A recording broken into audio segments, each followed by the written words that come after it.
By the time you were 7 years old, before you had ever earned a single dollar, before you even knew what a bank was, someone had already handed you a set of rules about money.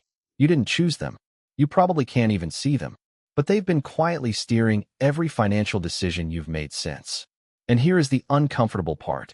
A psychologist who studies exactly this found that 4 of these hidden rules run most people's money lives, and 3 of the 4 are quietly linked to earning less and having less.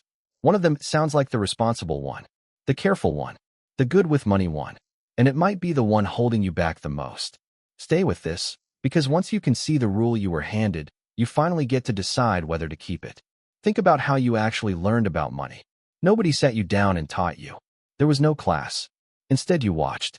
You watched whether the adults in your house fought about money or went silent about it. You watched whether money felt like a warm thing or a scary thing. You caught the little sayings that got repeated at the dinner table. Money doesn't grow on trees. Rich people are greedy. We can't afford that. We don't talk about money in this family. Each one of those was a tiny instruction. And your child brain, which believed everything the adults said, filed them away as the truth about how the world works. This is the part most people never realize. Those instructions didn't expire when you turned 18. They went underground. They became the quiet voice that decides, without asking you, whether you invest or freeze, whether you save or splurge, whether you even open the banking app or let it sit there unread. You think you're making free choices.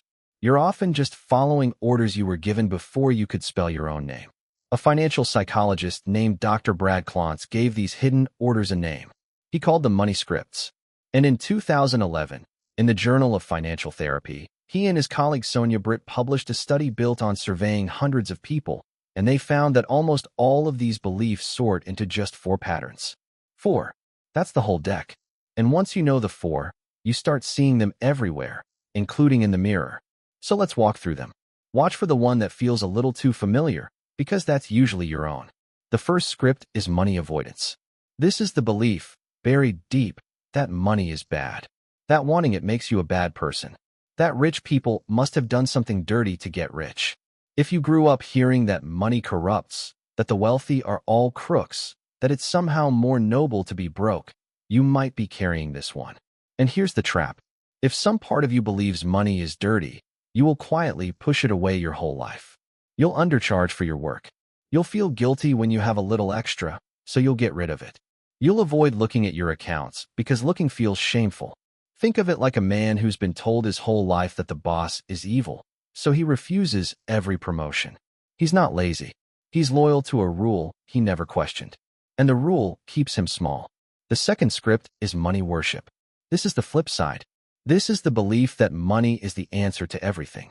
That more money will finally make you happy, finally fix the problem, finally make you enough. On the surface, that sounds like ambition, and a little of it is fine. But turned all the way up, it's a trap with no floor. Because there's never enough. You get the raise, and the finish line moves. You get the thing, and the wanting just points at the next thing.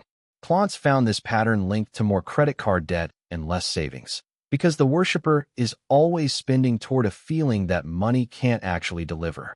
It's the gambler at the table who's sure the next hand is the one that fixes his life. The house loves that man. The house builds cathedrals on that man. The third script is money status. This is where your worth as a person gets welded to your net worth. Where what you own becomes who you are. If you grew up feeling like the family was being judged by the car in the driveway or the label on the clothes, you might carry this one. And it is expensive, because status money isn't about having wealth. It's about being seen to have wealth, and being seen costs money that being wealthy would have kept. This is the person who leases the luxury car he can't afford so the neighbors think he's rich, while the actual rich guy on the same street drives a 10-year-old sedan and owns his house outright. Remember that contrast. We're coming back to those 2 men, because one of them is quietly winning, and it's not the one you'd guess. So that's 3. Avoidance, worship, status. And here's what should stop you cold. In Klontz's research, all 3 of those were tied to lower income, lower net worth, or worse financial habits. 3 of the 4 hidden rules, the rules most of us are running right now, quietly steer people toward having less. But there's a 4th, and the 4th is the strange one. Because the 4th doesn't sound like a problem at all. The 4th sounds like the hero of the story. The 4th script is money vigilance. This is the careful one. The watchful one. The person who saves, who checks the accounts, who never carries a balance, who keeps an emergency fund, who thinks debt is dangerous and would rather die than owe anyone a dollar. If that sounds like the responsible adult everyone tells you to be, that's exactly the point. Out of the four, vigilance is the healthiest. Vigilant people genuinely save more and waste less. So why is it on this list at all? Why did we build a whole story around the responsible one? Because here's where it gets worse. The same alarm that keeps the vigilant person safe can also keep them small. Vigilance turned up too high stops being caution and becomes fear. And fear does something very specific with money. It refuses to let the money do anything. The overvigilant person is so afraid of losing a dollar that they never let a single dollar take a risk. So the money sits. It sits in cash, in a checking account earning nothing, safe and shrinking. Because they're too anxious to invest it, too anxious to let it grow, too anxious to ever spend it on a life. They guard the money like a bodyguard who never lets the client leave the house. Perfectly safe. Perfectly stuck. And there's a reason this fear is so powerful, and it has a name. Two researchers, Daniel Kahneman and Amos Tversky, proved something about the human brain decades ago that won a Nobel Prize. They showed that losing $100 hurts you about twice as much as gaining $100 feels good. Twice as much. So your brain isn't wired to grow your money. It's wired to not lose it. And for the deeply vigilant person, that wiring is cranked to the maximum. Every time they think about investing, the brain screams about the possible loss and whispers nothing about the possible gain. So they do the thing that feels safe. They do nothing. And doing nothing, for 30 years, is how a careful person watches inflation quietly eat a fortune they were too scared to ever put to work. That's the twist. Being good with money, in the guarding sense, is not the same as building wealth. Sometimes it's the exact thing standing in the way. Now let's go back to those two men on the same street. The one leasing the flashy car, and the one in the old sedan who owns his house. A researcher named Thomas Stanley spent years studying actual American millionaires for his book, The Millionaire Next Door, and he found something that offended everyone's assumptions. Most real millionaires don't look like millionaires. They live in normal houses. They drive used cars. They aren't the status guys draining themselves to look rich. They're the quiet ones who let the money stay invisible and grow. Which brings us to the clearest way anyone has ever put this. The writer Morgan Housel, in his book The Psychology of Money, says wealth is the money you don't see. It's the car you didn't buy, the upgrade you skipped. Wealth is the spending you chose not to do, sitting quietly, growing in the background where no one can admire it. Status spends money to be seen. Wealth is what's left when you stop needing to be seen. Those are opposite games. And most people are playing the loud one without ever knowing there was a quiet one. So look at the modern world through this lens for a second. Every ad you scroll past is designed to switch on one of these scripts. The luxury brand is pulling your status wire. The lottery and the get-rich-quick guru are feeding your worship wire, selling the fantasy that one lucky hit fixes everything. The whole machine is built to reach into a rule that was installed in you at 7 and pull it like a lever. This is the part that should make you a little angry. You are not the customer of that machine.